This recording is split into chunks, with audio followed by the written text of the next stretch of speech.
The late afternoon sun reflected off the polished glass doors of the Grand Haven Hotel. As I stood there, my fingers curled around the key card to my own building. My heart wasn't racing, but my fingertips tingled with a quiet tension, the kind that builds when you're being watched by people who believe you don't belong. "You're not seriously thinking of going in, are you?" Vanessa asked, her voice barely above a whisper yet laced with all the disdain she could muster. She positioned herself squarely in front of the entrance, arms folded, her designer dress catching the light. I recognized it instantly, a poor imitation of a gown my friend had shown me at a private fitting just last week. Behind her, I could hear the familiar sound of my father's booming laugh echoing through the grand lobby, a space I had personally designed, from the marble flooring to the custom lighting. My lobby, my hotel, and yet I stood outside like a door-to-door solicitor. "This is the Grand Haven," Vanessa continued, adjusting her earrings with practiced ease. "The tasting menu alone costs more than you probably make in a month." If she only knew, I thought. I had curated that menu myself with our executive chef down to the wine pairings. "He's my father too," I said calmly, my voice steady despite the absurdity of the moment. I clutched a slim envelope in my purse, heavier than it should have felt. Inside was the deed to a villa in Tuscany, one of the Grand Haven's most exclusive offerings, a gift for my father. My name is Olivia Carter. I'm 38 years old, a hospitality entrepreneur, and this is how I reclaimed a place at a table I built with my own hands. "Mom and Dad were very clear," Vanessa said, checking her reflection in the glass with a flick of her wrist. "They only want successful people at this party, people who won't embarrass the family." The irony stung more than I expected. Just yesterday, I had signed off on a $100 million expansion of the Carter Haven Group. Today, I was being told outside my own hotel that I wasn't worthy of walking in. Vanessa smiled with that polished condescension she had perfected over the years. "You know, Olivia, you could have done something with your life. Instead, you ran off chasing hotels and restaurants like some glorified hostess. And meanwhile, I just made junior partner. Gavin and I are moving into our new house next month, 4 bedrooms, pool, home theater, real success." I looked at her for a long second. Her law firm had been negotiating lease terms for 3 months now in one of the commercial towers my company owned. They were overextended and desperate. I had the report sitting on my desk upstairs. Mom stepped forward, her smile tight but still cutting. "Your sister's gift is more appropriate," she said. "You know, she just bought Dad that vintage watch he always wanted. Of course, a luxury item from a luxury daughter." "And you?" she asked, eyeing my purse with an expression that barely concealed her judgment. "What did you bring? Something small from the mall, perhaps?" "Nothing," I said. That envelope in my clutch contained legal documentation for a villa on the cliffs of Tuscany, one of the most requested properties in our European portfolio. I had bought it last year and set it aside for this occasion before they told me not to come. "Well," Mom continued, "at least you're trying, I suppose." I thought about the penthouse I owned in New York, my personal art collection, the private jet I had flown in on that morning. None of that mattered to them because, in their eyes, success only counted if it looked like theirs, and I had never looked like theirs. But I no longer needed to. 10 years ago, I sat across the dinner table from my father, trying to explain why I wanted to leave the family's accounting firm to pursue a degree in hospitality management. He didn't raise his voice, he didn't have to. The look in his eyes said everything. "No daughter of mine is going to waste her life being a glorified waitress," he said. I left the next morning with a suitcase, a scholarship, and a part-time job waiting tables at a hotel downtown. They stopped speaking to me soon after. My mother sent me a single text on my birthday that year. Vanessa blocked me entirely. In the years that followed, I poured myself into the work. I graduated top of my class, took night shifts to fund my first consulting business, and eventually scraped together enough to purchase a failing boutique hotel outside of Chicago. Most people saw a liability, I saw a blueprint. That property became the flagship for what would grow into Carter Haven Group, a hospitality brand now known for its luxury hotels, private villas, and award-winning restaurants across 3 continents. My name wasn't on the door, but it was on every contract, every blueprint, every lease. And yet, I never shared my progress with them. They didn't ask, so the truth was I didn't need them to be proud of me anymore.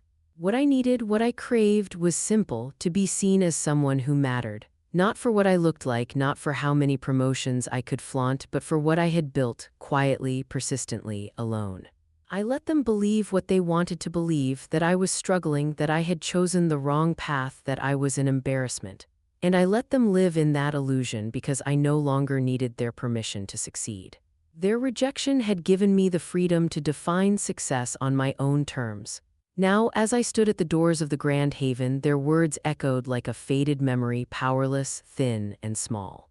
They had disowned a version of me that no longer existed, and they had no idea the woman standing in front of them was someone the world already respected, even if they never had. Vanessa narrowed her eyes, looking me over with a smirk. "And that dress, Olivia, really? You couldn't have made an effort. This isn't some roadside diner, it's the Grand Haven." I glanced down at the black silk gown I wore, tailored in Paris, designed by one of the most exclusive fashion houses in Europe. Ironically, the same designer had declined Vanessa's request for a custom fitting just a few weeks earlier. I knew because the designer had mentioned it casually during my last visit. "It's what I could manage," I said softly. Vanessa scoffed. "Well, you still can't come in. We reserve the entire VIP floor. It's for family and distinguished guests only." My VIP floor, I thought, the one I had personally redesigned last year. I had chosen every piece of furniture, every chandelier, every original artwork on the walls. "And the distinguished guests?" I asked, my voice light. "Oh, you wouldn't know them," Vanessa replied. Mom cut in. "The Crawfords, the Harpers, and Mr. Langston from First National, very important people." Mr. Langston's bank had been seeking a multi-million-dollar investment from my firm for months. The Crawfords had recently requested private access to one of my properties in Aspen. The Harpers leased 2 floors in my Chicago high-rise. "I see," I said, letting her words hang in the air. Vanessa's confidence surged. "So, you understand why you can't be here? What would people think if they saw you walking around like you belonged?" Mom gave a small, approving nod. "Let's not make a scene, Olivia." "I'll tell your father you couldn't make it." "You mean couldn't afford it?" Vanessa added with a grin. I didn't move. I didn't flinch. I just stared through the glass doors at the lobby I had built from the ground up, the marble I had chosen, the architecture I had approved, the atmosphere I had envisioned years ago when no one believed in me. For a brief second, I considered walking away, let them have their illusion, but then I heard a voice in my memory. My first mentor years ago had told me something that never left me. "Success doesn't matter if you let others write your story." My jaw tightened. I realized I was done letting other people narrate who I was. I straightened my shoulders, looked my mother in the eye, and said, "Actually, I think I'll stay." Before my mother could reply, the heavy glass doors swung open. "Is everything all right here, Madam CEO?" a calm voice asked. Owen stood tall in the entrance, his security badge gleaming. He wore the crisp navy uniform of our executive protection team, one I designed personally when we expanded to international markets. Owen had been with me since the beginning when I purchased that first failing hotel outside of Chicago. We'd built everything together from the ground up. "Your usual table is ready," he continued. "And Chef Marcel is waiting for your approval on tonight's tasting menu." The silence outside was instant and absolute. Vanessa blinked, her mouth opening, but no words came out. Her glossy lipstick now looked too bright, too loud, like a cheap sticker on expensive glass. My mother instinctively gripped the brass door handle as if the ground beneath her had shifted. I turned to Owen with a warm smile. "Perfect timing." I faced my family. They were just explaining why I wasn't welcome here. Owen looked puzzled, but "Miss Carter owns the Grand Haven, all of them." He wasn't exaggerating. "Yes," I said gently. "I do." I stepped forward. Vanessa stumbled back, unsure where to place herself. "I believe you mentioned the VIP floor," I asked. "You reserved it for family," she whispered, "and distinguished guests," I added. "Yes," Owen nodded. "We've already cleared your elevator access, Miss Carter, and the executive suite is prepared for your father's celebration." Gavin emerged from the hallway just then, fixing his tie. "What's taking so long?" "Everyone's waiting." He stopped cold when he saw me. "Olivia, I didn't expect." "Clearly," I replied, my voice calm. Vanessa's confidence surged one last time. "That's still more impressive than being some restaurant manager." I thought about the board meeting I had left that morning. We had discussed merging with a global culinary brand, one that would include over 60 restaurants, 10 of which already bore my name. Something like that, I said. My mother's voice grew sharp again. Olivia, just go, you're making a scene. I glanced once more at the hotel lobby, the gleaming floors, the soaring ceilings, the team of staff trained under our standards of quiet excellence, all of it mine. I stepped forward, and this time no one stopped me. As I walked through the lobby, every staff member I passed straightened. They greeted me not with confusion or hesitation, but with warmth and precision. "Good evening, Miss Carter," my front desk manager said with a respectful nod. "Welcome back," I replied, calm and composed. Behind me, I could feel the shift in energy. My family followed in silence, eyes darting from detail to detail like tourists in a museum. They couldn't afford to enter. For the first time, they were seeing the reality I had lived in for years. My mother's gaze landed on my dress again, her expression faltered. "I misjudged that gown," she murmured. "Custom made in Paris," I said quietly. "Around 30,000 give or take." Her lips parted, but no words came. I reached into my clutch and pulled out a small key card. It granted access to the private elevator, the one that bypassed all guest floors and went straight to the VIP level. I didn't need an escort. I designed the system. "That dress you're wearing," I added gently, "it's a knockoff. The real Valentino collection hasn't launched yet. I know because I attended the private showing last month." The elevator doors slid open. We stepped into the VIP lounge where my father's birthday celebration was already in motion. The laughter died as we entered. Guests turned, drinks paused midair, and silence rippled through the room like a dropped wine glass. My father stood up slowly. "Olivia," his face shifted from surprise to discomfort. "What are you doing here? Your mother said you couldn't afford." "I own it," I interrupted, my voice clear. "The hotel, the lounge, the room we're standing in." Before he could respond, Mr. Langston from the bank hurried forward, relief flashing across his face. "Miss Carter, I had no idea you were Robert's daughter. We've been trying to arrange a meeting with you for months about the investment proposal." Another voice chimed in, Meredith Harper. "Olivia owns the Grand Haven. That explains why we couldn't get the Aspen Villa last season." I nodded. "You were on the wait list. I believe your request came in late." Vanessa sank into a chair beside the dessert table. Gavin looked like he wanted to disappear. My mother finally spoke again, barely above a whisper. "Why didn't you tell us?" I looked at her, at all of them. "Would you have believed me?" I asked. They hadn't believed in me when I needed it most, so I built my life without their approval. And now that they finally saw it, it wasn't validation I wanted, it was respect. I didn't need their permission to claim it anymore. The room slowly resumed its rhythm, but something had undeniably changed. People who had never acknowledged me at past family events were now suddenly eager, smiling too widely, inching closer with champagne glasses in hand, asking about possible collaborations or if I had a moment to chat. The same people who once turned their backs now saw me as leverage, not liability. The Harpers practically begged for access to our Aspen property again. Mr. Langston discreetly handed me his card again, this time with a handwritten note on the back. "Please call, we're ready to adjust terms." Vanessa sat frozen, staring at her plate like it had betrayed her. Her fiancé had vanished moments earlier, quietly slipping out after realizing her promised partnership at her firm relied on a lease she could no longer secure because that office building belonged to me. Gavin was on his phone in the corner, fingers flying.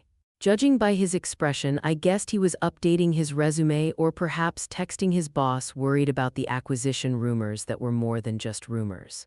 My mother tried to salvage appearances. She fluttered from guest to guest, offering strange smiles and thin explanations.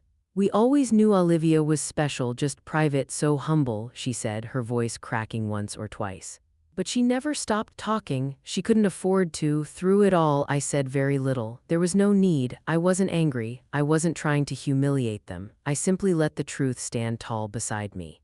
And that truth did all the work. It spoke in the walls of the hotel, in the way the staff addressed me, in every subtle shift of power that now passed through me without resistance. For once, I didn't need to prove anything. Silence had become its own kind of statement, and everyone in that room heard it loud and clear. As the evening faded, I stepped out onto the terrace for a breath of fresh air. The city lights stretched endlessly before me, glittering like they knew my story now too. Behind me, I heard slow footsteps. It was my father, he said. He joined me at the railing, hands in his pockets, staring out at the skyline. "Those buildings," he said quietly, pointing to the illuminated structures in the distance. "How many of them are yours?" "Enough," I replied, keeping my voice even, including the one your firm still leases. He nodded slowly, almost with reverence. Then came the words I never thought I'd hear. "I was wrong about you, Olivia, so terribly wrong." I didn't respond right away. The breeze lifted a few strands of hair from my face. "I know," I finally said. He turned to me. "Can you ever forgive us?" I looked at him, the father who once called my dream foolish, the man who never checked in, never asked, never wondered how I was doing after I left.